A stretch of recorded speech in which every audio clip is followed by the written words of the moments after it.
जरा सोचिए, भारत का एक सबसे बड़ा, सबसे दिलेर नेता अपने ही घर में कैद। अंग्रेजों को लगा चलो इन्हें तो रोक लिया, पर उन्हें क्या पता था कि यही कैद भारत की आज़ादी के लिए एक ऐसे मिशन की शुरुआत करने वाली थी जो दुनिया के 3 महाद्वीपों तक फैल जाएगा।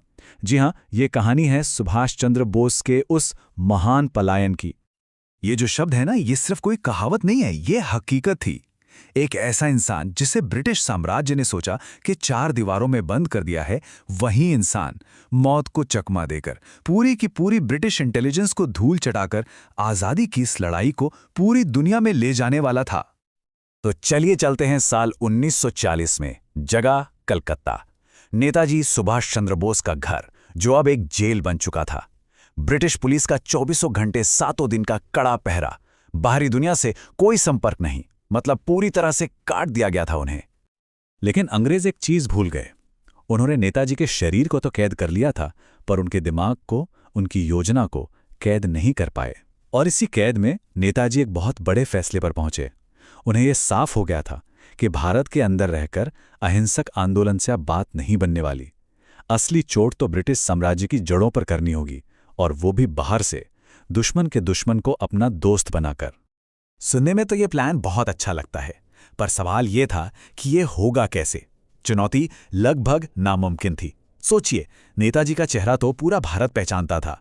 हर गली, हर नुक्कड़ पर ब्रिटिश जासूसों की नज़र थी। ऐसे में उनकी नज़रों के ठीक सामने से गायब हो जाना, ये तो किसी चमत्कार से कम नहीं था। और फिर जो हुआ वो हमारे स्वतंत्रता संग्राम के इतिहास का सबसे साहसी और सबसे सुनियोजित ऑपरेशन बना। एक ऐसा पलायन, एक ऐसा ग्रेट एस्केप जिसकी किसी ने कल्पना तक नहीं की थी। तो प्लान क्या था? भेस बदलना। नेताजी ने एक ऐसा किरदार चुना जिस पर कोई शक ही ना करे। उन्होंने दाढ़ी बढ़ाई, चश्मा पहना और बन गए एक मामूली से मुस्लिम बीमा एजेंट, मोहम्मद जियाउद्दीन। सोचिए, एक ऐसा किरदार जिसे घर के बाहर पहरा दे रहे गार्ड्स शायद रोज देखते होंगे, पर कभी पहचान ही नहीं पाते। और वो रात आई, 16 जनवरी 1941 की अंधेरी रात। नेताजी चुपके से घर से निकले और अपने भतीजे शिशिर बोस की कार में बैठ गए। कलकत्ता की सड़कों से गुजरता हुआ हर एक पल सांसें रोक देने वाला था।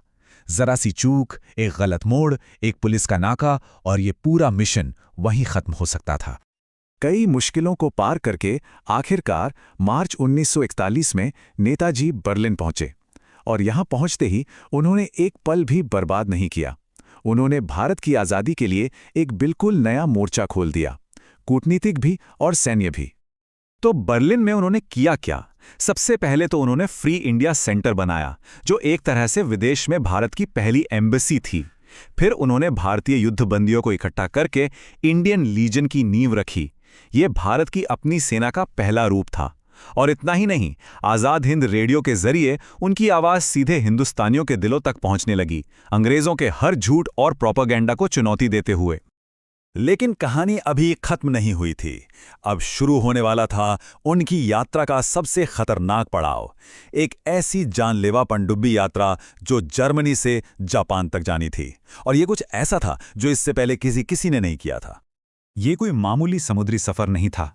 इसे नौसेना के इतिहास का सबसे खतरनाक ट्रांसफर माना जाता था। क्यों? क्योंकि इतिहास में पहली बार 2 अलग अलग देशों की पनडुब्बियों के बीच खुले समंदर में एक इंसान का ट्रांसफर होने वाला था। ये एक ऐसा दुस्साहस था जिसकी किसी ने हिम्मत नहीं की थी। जरा उस सीन की कल्पना कीजिए। बीच हिंद महासागर की उफनती लहरें और एक छोटी सी रबर की नाव पर एक जर्मन यू बोट से जापानी सबमरीन तक का सफर। एक भी लहर का गलत थपेड़ा और पूरा का पूरा मिशन वही समुंदर की गहराइयों में दफन हो जाता। पूरे 90 दिन, मतलब 3 महीने, समंदर के नीचे बाहरी दुनिया से पूरी तरह कटे हुए। हर पल ऊपर दुश्मन के जहाज़ों का खतरा मंडरा रहा था, और मन में सिर्फ एक ही लक्ष्य था, आज़ादी। ये नेताजी की हिम्मत और सहनशक्ति का शायद सबसे बड़ा इम्तिहान था। इस खतरनाक सफर के बाद जून 1943 में नेताजी टोक्यो पहुंचे, और यहां उनका एक ही मिशन था, दक्षिण पूर्व एशिया में बिखरी हुई भारतीय राष्ट्रीय सेना यानी आज़ाद हिंद फौज को फिर से जिंदा करना, उसमें एक नई जान फूंकना। और फिर 21 अक्टूबर 1943 को नेताजी ने एक ऐसा ऐतिहासिक कदम उठाया जिसकी गूंज पूरी दुनिया में सुनाई दी। उन्होंने बनाई आज़ाद हिंद सरकार। ये एक तरह से विदेश में बनी भारत की पहली सरकार थी जिसके प्रधानमंत्री वो खुद थे। इस एक कदम ने भारत के स्वतंत्रता आंदोलन को एक देश का दर्जा दे दिया, एक मजबूत अंतर्राष्ट्रीय पहचान दी। और फिर उन्होंने वो नारा दिया जो सिर्फ नारा नहीं, एक आग बन गया, जो आज भी हर हिंदुस्तानी की रगों में जोश भर देता है। तुम मुझे खून दो, मैं तुम्हें आज़ादी दूंगा। सुप्रीम कमांडर बनते ही उन्होंने आज़ाद हिंद फौज का नक्शा ही बदल दिया। उन्होंने वो कर दिखाया जो उस वक्त कोई सोच भी नहीं सकता था। दुनिया की पहली महिला लड़ाकू रेजिमेंट बनाई, रानी झांसी रेजिमेंट, और पूरी फौज को सिर्फ 2 ही नारे, 2 ही लक्ष्य दिए, दिल्ली चलो और जय हिंद। साल था 1944 और अब वक्त आ गया था फाइनल पुश का। आज़ाद हिंद फौज का सैन्य अभियान शुरू हुआ।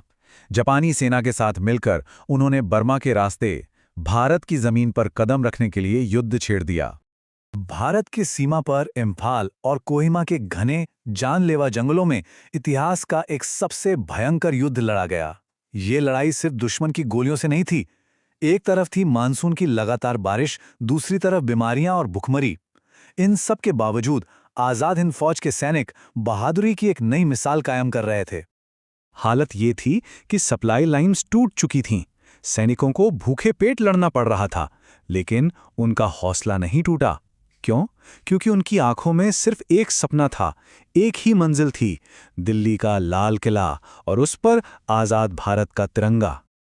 हाँ, ये सच है कि वो सैन्य अभियान दिल्ली नहीं पहुंच सका, लेकिन नेताजी और आज़ाद हिंद फौज के इस बलिदान ने ब्रिटिश साम्राज्य की नींव हिला दी।